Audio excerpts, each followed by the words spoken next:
Aujourd'hui, je voudrais vous mettre en garde contre une pratique qui se développe à grande vitesse et qui détruit les études académiques et la recherche. Il s'agit de l'anachronisme. Je ne sais pas si vous avez entendu parler de cette faute intellectuelle.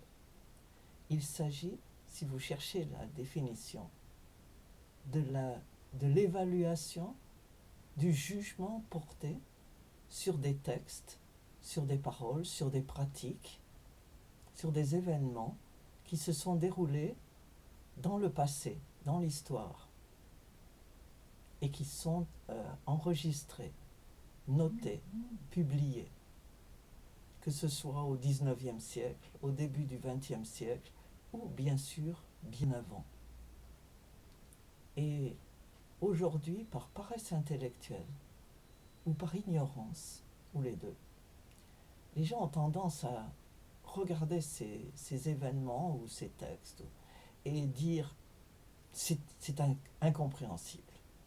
Certes, si vous les sortez du contexte, ils seront incompréhensibles. Par exemple, les gens aujourd'hui, Monsieur Tout-le-Monde, a tendance à parler très mal de l'esclavage. Ils disent, l'esclavage, mais comment cela a-t-il pu exister? Et en passant, on oublie que l'esclavage est aujourd'hui bien vivant.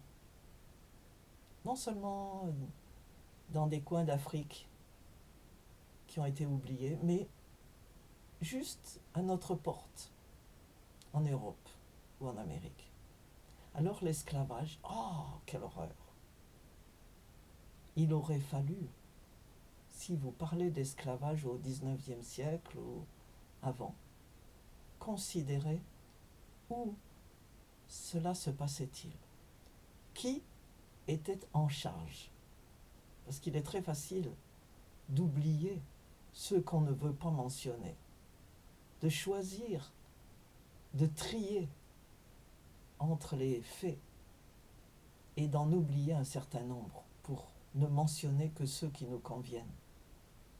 Il est très facile de décider d'ignorer quelque chose parce que ça serait très fatigant d'aller chercher dans les archives, de lire des ouvrages sur le sujet.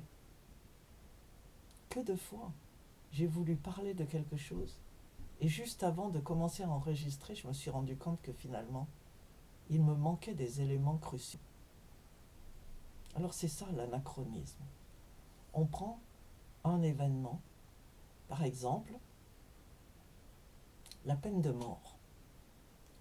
La peine de mort a été abolie en France en 1981, mais elle existe toujours dans un grand nombre de pays, y compris aux États-Unis. La question n'est pas de parler contre la peine de mort, mais de comprendre d'abord comment elle a commencé, pourquoi elle existait, pourquoi elle a été soutenue pendant des siècles et des siècles, et pourquoi aujourd'hui encore un grand nombre de personnes font des pieds et des mains sur les réseaux sociaux et ailleurs pour qu'elle recommence, qu'on la reprenne, cette peine de mort. Donc je vous donne des exemples maintenant de ce problème, de juger le passé avec les yeux d'aujourd'hui. La violence des épisodes. Ma grand-mère lisait un livre et me disait, mais qu'est-ce que c'est que toutes ces batailles, tous ces massacres? Pourquoi sont-ils mentionnés là? Des textes ont été pris, détachés de leur contexte et critiqués. Et cette attitude délétère vis-à-vis des textes aboutit aujourd'hui à une iconoclastie. On a pris par exemple des albums de Tintin et Milou, comme Tintin et Milou en Afrique, pour dire il faut arrêter de vendre cet album, il faut le mettre au pilon. Ça n'est pas acceptable. Regardez ces stéréotypes. arrêtons-nous là. L'époque qui a vu sortir cet album n'est pas la nôtre. Et si vous voulez maintenant prendre Shakespeare, ou Molière, ou d'autres, et vous dire « Ah ! Arrêtons de lire ça. Tiens, tiens. Il est facile d'effacer l'histoire au nom d'une ignorance crasse. Tous les siècles ont vu des bûchers d'ouvrages brûlés en place publique. C'est le fait de l'ignorance. D'autres exemples sont ceux des pratiques traditionnelles qui sont aujourd'hui jetées au pilori. Par exemple, on critique dans beaucoup de groupes le mariage traditionnel qui joint un homme et une femme, opposé par exemple à la polygamie ou au mariage homosexuel. Pourquoi critiquer? Commencez par vous demander pourquoi ce type de mariage a perduré pendant des siècles. Vous ne pouvez pas juste condamner quelque chose sans examiner la raison de cette pratique. Également, le rôle de la société vis-à-vis des femmes et le traitement des femmes dans la tradition de beaucoup d'endroits. Il est facile de critiquer aujourd'hui. Moi, quand ma mère s'est mariée, toutes les lettres arrivaient non au nom de ma mère, mais au nom de ma mère, qualifiées du nom de son mari. Madame Janine Parent. Ah, c'est horrible. Pourquoi on ne pouvait même pas mettre... Il n'y avait même pas son prénom souvent, c'était Madame Charles Parent. Et c'est pas possible. Eh bien oui, c'est possible. Il doit y avoir une raison. Toutes les pratiques ont leur raison.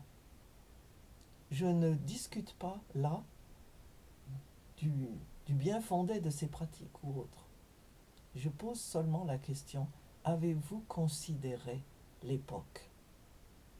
De la même manière, il fut un temps où on croyait que la Terre était plate.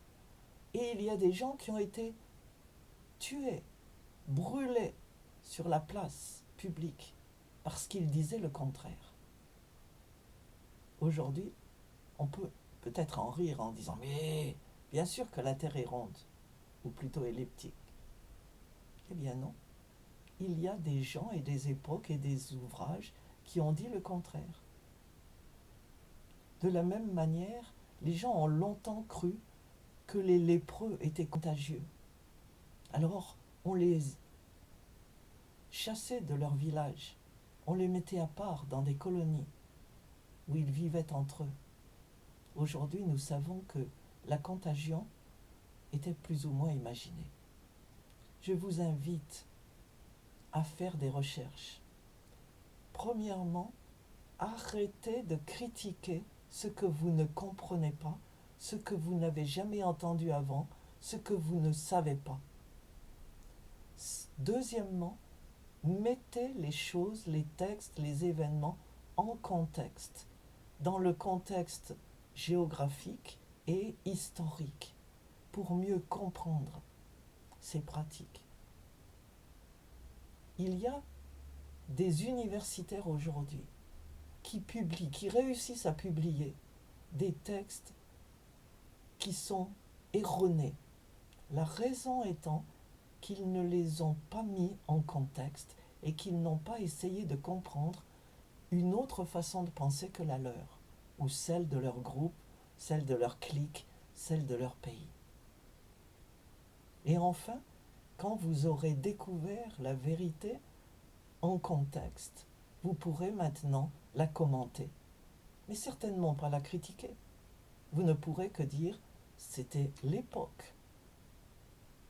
Alors, bon courage dans vos recherches.